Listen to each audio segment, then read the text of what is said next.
Magandang araw sa inyo mga kapromdi. Ako po ay nandito na naman sa isang lugar dito sa Barangay San Ramon sa bayan ng Laguna, Camarines Sur. So habang nagmumotor po ako kapromdi at tinitingnan ko yung mga dinadaanan, may napansin na naman ako na isang napaka-attractive na garden. So natawag ako ng pansin sa kanyang mga anong halaman ito. At nasa dulo na naman ng dila ko yung pangalan niya. So mamaya i-record ko kung ano yung pangalan nun. So ayun kapromdi, puntahan po natin yung garden dito sa Barangay San Ramon, Laguna, Camarines Sur na nadadaanan lang po sa mismong highway. So ayun kapromdi, kung nakikita niyo yung napaka-attractive niyang mga halaman. Nakalimutan ko na yung pangalan nito pero parang pandakake, ayun. Yung napakaganda ng pagkatim ng kanyang pandakake.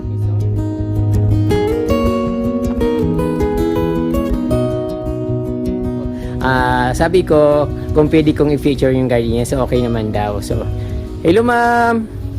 Nasaan na po kayo? Magandang hapon po ma'am. Nandito po tayo sa Certified From The Channel. Makikita niyo po yung channel ko sa YouTube. So, anong pangalan niyo po ma'am? Lita. Ano po? Lita Berdiho. So, very familiar mga Berdiho digdi sa Laguna yun po. So, napansin ko po yung masitas nyo na napakaganda. Yung pandakake na sa harapan ng yung bahay. Pandakake po yung podkaya ng halaman na yun. So, ikaw lang po nagtitrim nun? Mga ilang taon na po kayo nag-garden? Ay man, basta ano kung iba yun. Ayun po, pag wala lang po magawa. So, bali po yung nandun sa inyo rin yung ano doon? Okay po. So maganda din naman mga halaman nyo.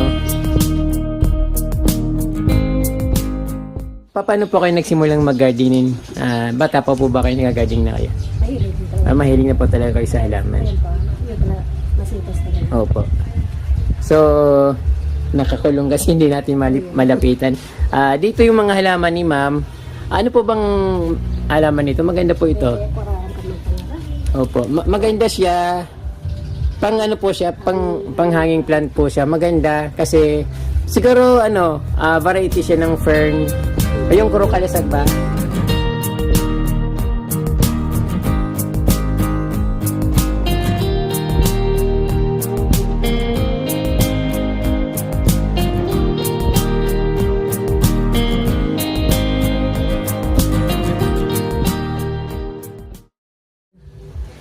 Antorium po ba yun ma'am, yung malaki na yun doon? Opo. Opo.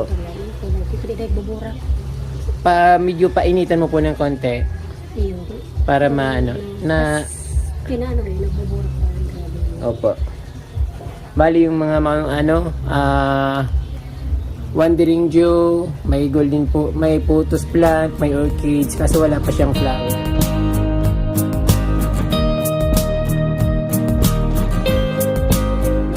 Nakakatrack masyado yung pandakake dito sa harapan ng inyong bahay. Marami po kayong plant, ma'am. At ito, dapat nito, lumalaki po ito, no? Dapat yun. Nagtitinda po ba kayo ng ng hindi, yung ng maruya? Ay, yung turon? Kala ko tinitinda nyo. So, so ito may siling labuyo.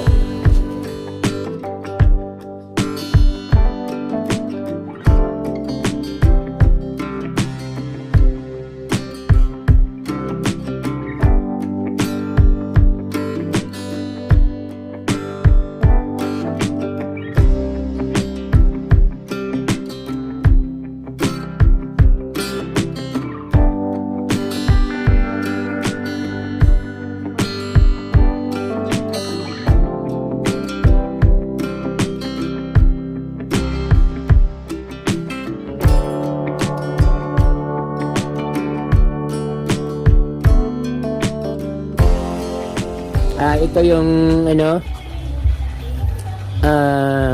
zebra, Calathea zebra yata ang tawag nito. Then meron din siyang pink na dito, caladium. Ayun, nakatago kasi pag nasarap yan sigurado hindi siya tatagal. Then ito, marami rin akong nakikitang ganito. That time nung nasa Manila ako, mayroong ganito ang ate ko. Sabi niya magdala daw ako dito sa Bicol, pero sabi ko ayaw ko nga. Kasi hindi pa naman ako naghahalaman noon. So ngayon siguro pwede na, gusto ko ng ganun.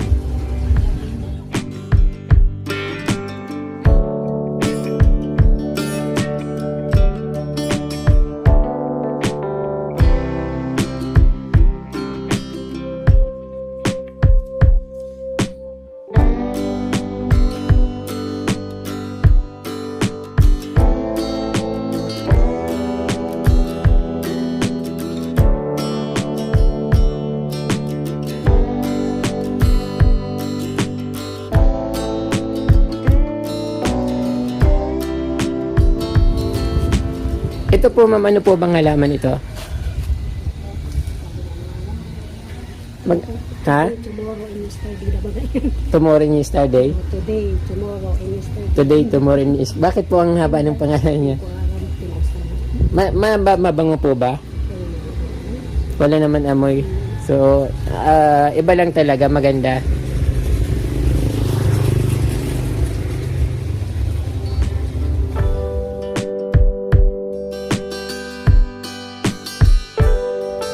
Tingnan nyo naman ka-from yung ano dito, yung pagka-trim niya ng pandakaki plants. Kaya tumigil ako dito kasi nakita ko yung pandakaki niya, napakagandang tingnan. Ayan, very creative si Ma'am Lita.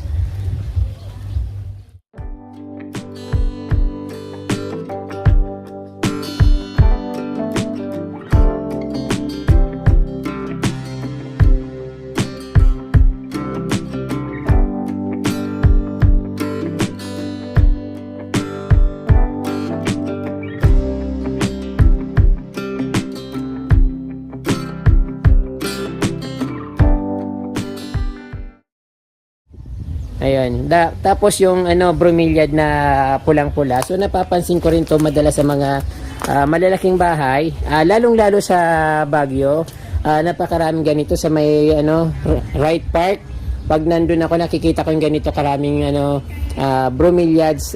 Talagang pulang-pula, parang gusto kong kumuha ng sanga na maliit. Kaya parang hindi siya nawawala sa isip ko. Parang ganda-gandang tingnan doon sa sa garden ko, lalo doon sa mga puting bato, tapos ipapartner ko doon sa aking landscape. So napakaganda niya doon sa aking halaman. So ini-imagine ko lang ka-from yung mga ginagawa ko, tapos ayun, nagagawa ko naman. Then, ma'am, ano pong halaman itong namumulaklak ng puti? Ayun, wala na si ma'am.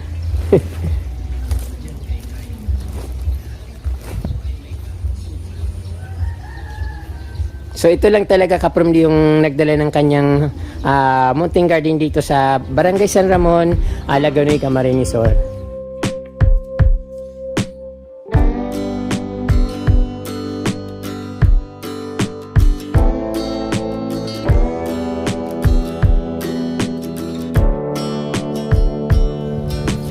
Meron din po kayo dito ma'am na ang tawag dito, taliunod. Yung dati kasi mayroon akong ganyan, sabi nila ang pangalan niya is taliunod, yung pangtapal daw sa mga pasa, mga yung pasa na ngayon tawag doon. Then ito mayroon din siyang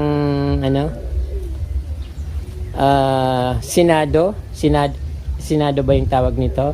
Tapos yung mayroon din siyang caladium. Ay hindi, alocasia.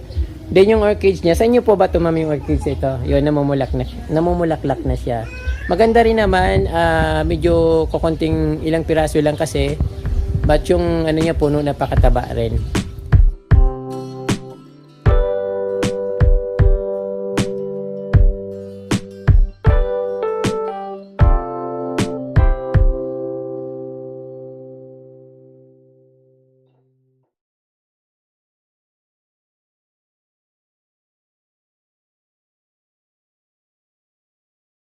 From nahiya akong alam niyo, kilala niyo naman ako na talagang mahihain ako. So, nahiya akong kumuha, pero nahiya naman akong hindi kumuha kasi inaalok ako ni Ma'am Lita.